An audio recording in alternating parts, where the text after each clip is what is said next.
Welcome, my friend. I'm so glad you came.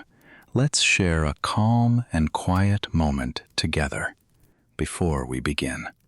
Now imagine the coast of Spain on September 6, 1522. Far on the horizon, a small ship appears. Its sails are torn, its wooden sides are damaged, and the men standing on deck look more like ghosts than sailors. 3 years earlier, 5 ships and more than 200 men had sailed west in search of the Spice Islands. Now, only one ship had returned.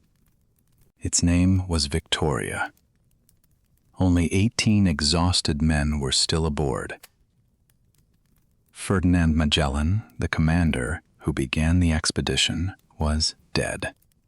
But another man had brought the ship home, Juan Sebastian Elcano. He had sailed west and returned from the east.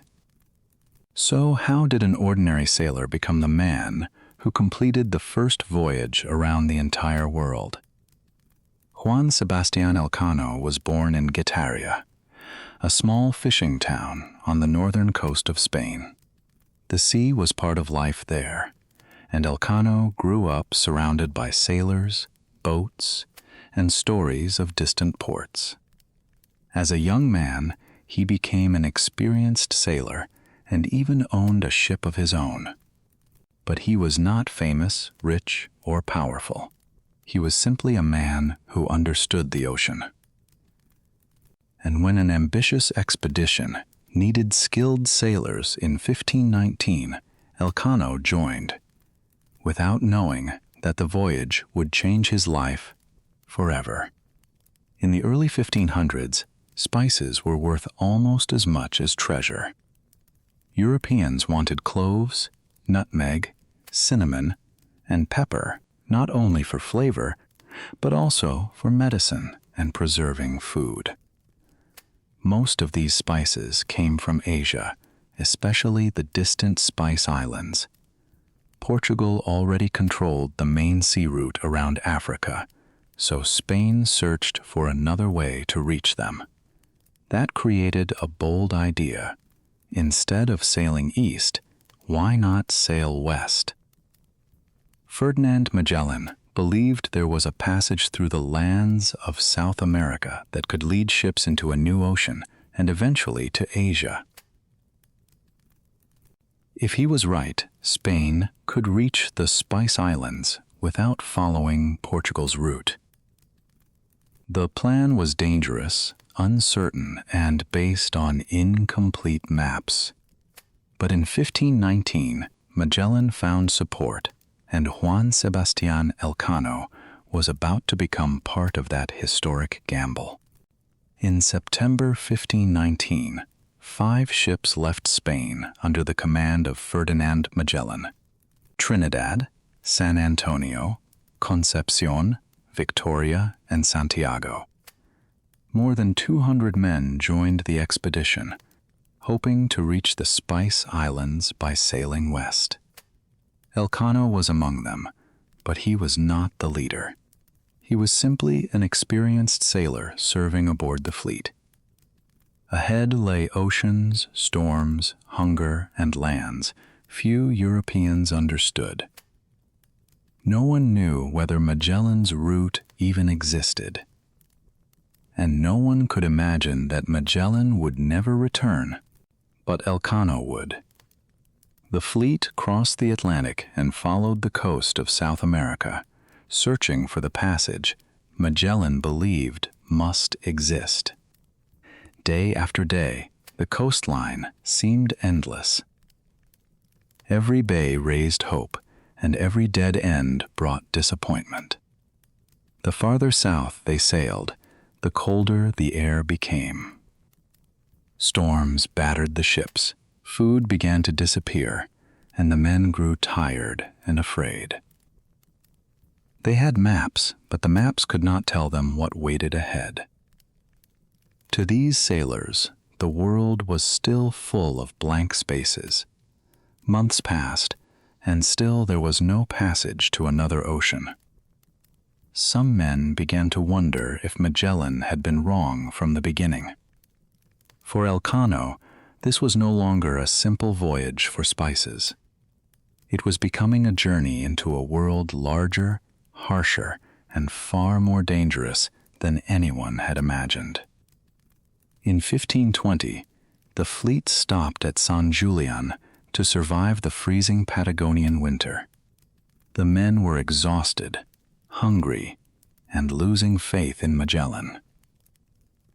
Soon, several officers rebelled against him, and Elcano joined their side. The mutiny failed. Some leaders were executed, others were punished, and Elcano could easily have died with them. Instead, Magellan spared him and allowed him to remain with the expedition. It was a dark chapter in Elcano's life.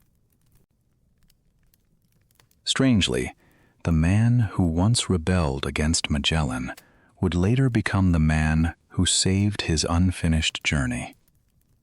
After months of searching, the fleet finally found what Magellan had believed was there, a narrow passage through the southern edge of South America.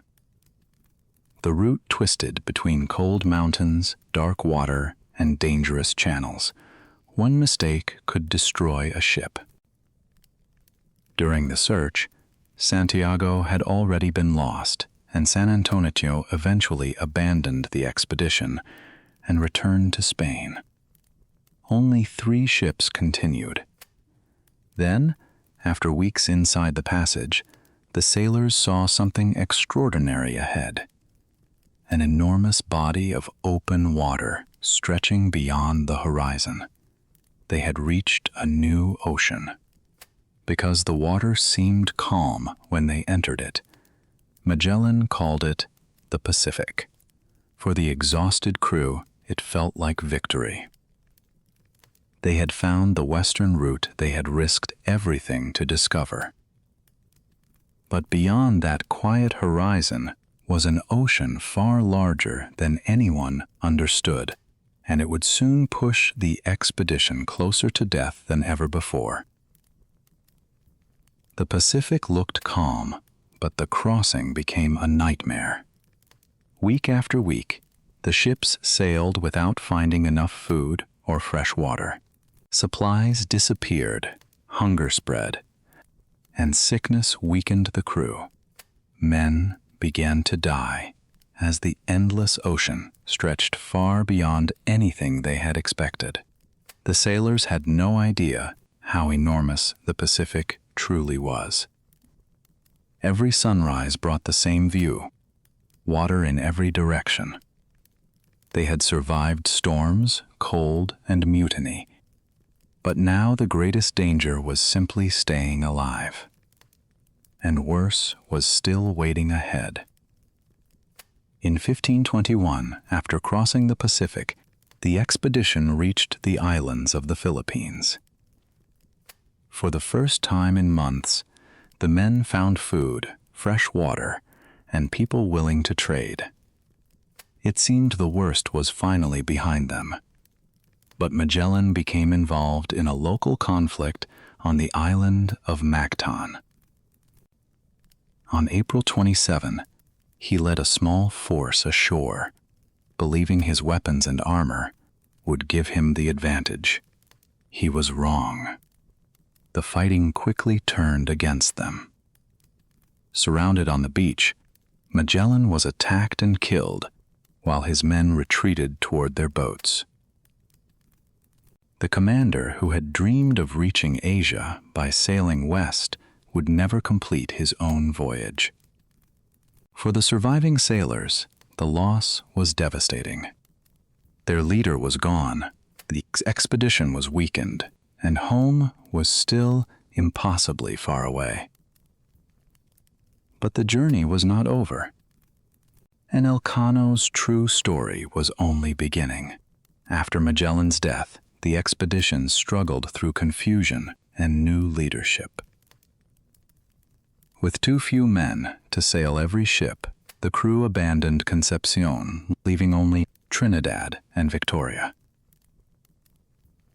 Elcano, once just another sailor in the fleet, began to take on greater responsibility.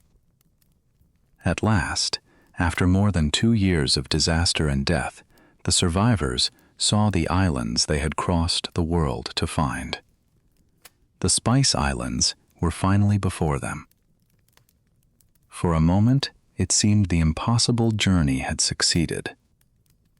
But Elcano was about to discover that reaching their destination was much easier than getting home. On the Spice Islands, the survivors loaded their ships with cloves, the precious cargo they had crossed the world to find. After years of storms, hunger, mutiny, and death, the mission seemed complete. But there was one terrible problem. Trinidad, the expedition's main ship, was badly damaged and could not continue the voyage with Victoria. The 2 ships would have to separate. Trinidad would try to return east across the Pacific. Victoria, under Elcano's command, would attempt the route no ship in the expedition had ever planned to take home. Instead of turning back, Elcano chose to continue west. That meant crossing the Indian Ocean, passing the southern tip of Africa, and sailing through waters controlled by Portugal. If Victoria survived, the crew would not simply return home. They would complete the first voyage around the entire world. There was no turning back now. Ahead of Victoria lay thousands of miles of open ocean, Portuguese-controlled waters, and almost nowhere the crew could safely stop. They had little food, a worn ship, and no second vessel beside them. If Victoria broke apart, there would be no rescue. If the Portuguese caught them, the voyage could end in prison. Elcano had made his decision. Now he and his men would have to survive the price of it. Victoria sailed west across the Indian Ocean, carrying men who were already exhausted from years at sea. Food became scarce. Fresh water was limited. Sickness spread again, and one by one, sailors died. Elcano knew they could not simply enter nearby ports, because many were controlled by Portugal. So Victoria kept moving through the open ocean, often without help. Then came the Cape of Good Hope. Strong winds and violent seas battered the small ship as it struggled around the southern tip of Africa. The men were weak, the vessel was worn, and Spain was still thousands of kilometers away. Some had survived the Atlantic, Patagonia, the Pacific, and the Philippines, only to die on the final road home. By now, the goal was no longer spices or glory. It was survival. And yet, even after everything they had endured, one final danger still stood between Elcano and Spain. By the time Victoria reached Cape Verde, the crew was starving. Spain was finally getting closer, but they desperately needed food and water. The islands were controlled by Portugal, so Elcano tried to hide where they had come from. At first, the plan worked. Then Portuguese officials discovered the truth. 13 crewmen who had gone ashore were detained. Elcano could not risk losing the ship as well. He made a painful decision: leave immediately with the men still aboard. Home was near, but one mistake could still destroy everything. On September 6, 1522, Victoria finally appeared off the coast of Spain. 3 years earlier, 5 ships and more than 200 men had sailed west. Now only one ship returned, carrying just 18 exhausted survivors. Their clothes were torn, their bodies were weak, and many could barely stand. But they had done something no expedition had ever completed before. They had sailed west from Spain and returned from the east. Some of these men had left Spain as young sailors. Now they returned thin, exhausted, and almost unrecognizable. But beneath their torn clothes was something no one could take from them. They had crossed the world and found their way home. 2 days later, the ship reached Seville. The journey had taken them across oceans, through storms, hunger, disease, war, and death. The circle was finally complete. For the first time in history, one expedition had sailed around the entire world and returned home. When Elcano returned to Spain, King Charles I rewarded him for completing the extraordinary voyage. Elcano received a coat of arms showing a globe with a Latin phrase written above it. Primus circumdedisти me. It meant, "You were the first to go around me." In just a few words, the message captured everything the voyage had achieved. Elcano had left Spain as one sailor. Among hundreds, he returned as the man who completed the first journey around the world. But his story did not end with that triumph. The sea was still calling him back. Elcano had already achieved what seemed impossible. He had crossed oceans, survived hunger and disease, and returned home after completing the first voyage around the world. He could have stayed in Spain and enjoyed the fame he had earned. But Elcano was still a sailor. In 1525, he joined another expedition, this time led by Garcia Jofre de Loaiza. Their goal was once again the distant Spice Islands. 7 ships and hundreds of men left Spain, hoping to follow the route that had already cost so many lives. Once again, Elcano sailed into dangerous waters, through storms, cold, and endless distance. He had survived one journey around the world, but the ocean does not remember past victories. And this time, Elcano would not return home. The second expedition became another struggle for survival. Ships were separated, storms damaged the fleet, and sickness spread among the exhausted crews. In 1526, while crossing the Pacific, the commander Loaiza died. Elcano briefly took command, but he too was already weak and ill. On August 4, Juan Sebastian Elcano died at sea, far from Spain. He had spent much of his life crossing dangerous oceans, searching for routes beyond the known world.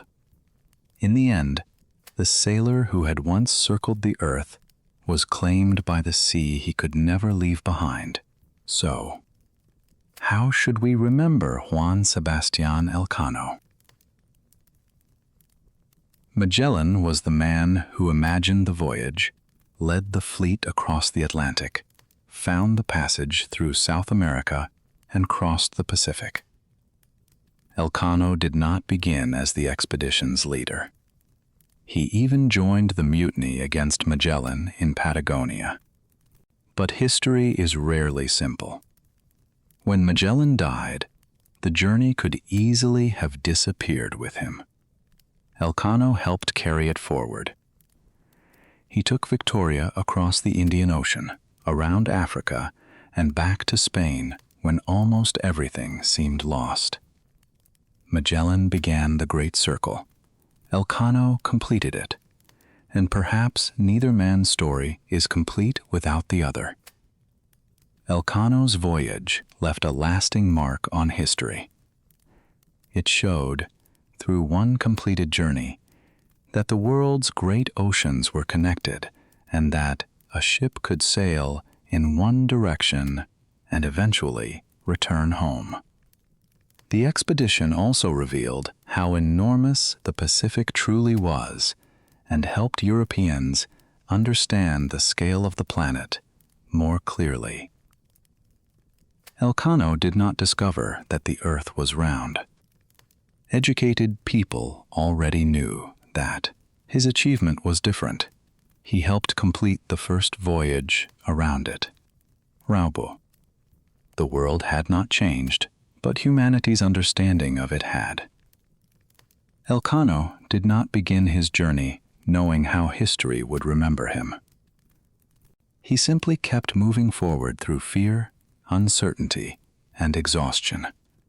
In many ways, learning English is the same. You may not always see your progress clearly. Some days, new words feel easy. Other days, every sentence feels difficult, and you may wonder if you are improving at all. But progress does not come from one perfect day. It comes from continuing. Every story you listen to, every word you understand, and every minute you spend with English moves you a little farther forward. Elcano completed his journey one difficult mile at a time. You can do the same with your English. So do not worry about how far you still have to go. Look at how far you have already come and keep moving forward. And now, my friend, I have one simple question for you. Who deserves more credit, Magellan or Elcano? Write Magellan or Elcano in the comments and tell me why if you want. If you enjoyed this story, please subscribe and continue learning with us. This is InkWell English, where history helps you improve your English one story at a time. Remember, every great journey begins with one small step. Keep listening, keep learning, and keep moving forward. I will see you in the next story.